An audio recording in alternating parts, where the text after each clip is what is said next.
El Gobierno vasco está dispuesto a acudir a los tribunales en defensa de la denominación de origen del chacolí. Lo que se quiere evitar es que en Castilla y León, de manera fraudulenta, se produzca, se comercialice o publicite vino blanco bajo este nombre y esta denominación.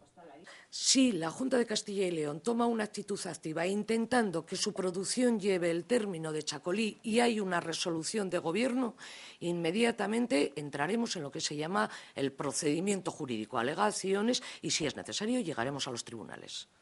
El Consejo de Gobierno, celebrado esta mañana, ha aprobado la conocida como Ley Omnibus, que facilitará que se desarrollen negocios y servicios en Euskadi por parte de cualquier persona o empresa de la Unión Europea.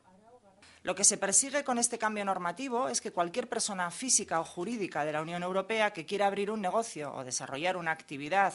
de servicios en Euskadi sepa qué requisitos debe cumplir y pueda acceder a ellos de manera muy sencilla. Trámites en distintos ámbitos, como por ejemplo la constitución de sociedades de distinto tipo, anónima, limitada, etc., la obtención de licencias e inscripción en registros, la colegiación y el carné profesional, la obtención del número de identificación fiscal, la inscripción de la empresa y el alta de trabajadores. Idoia Mendia ha recordado que la intención del Gobierno vasco sigue siendo evitar duplicidades en las diferentes instituciones públicas para ser más eficientes.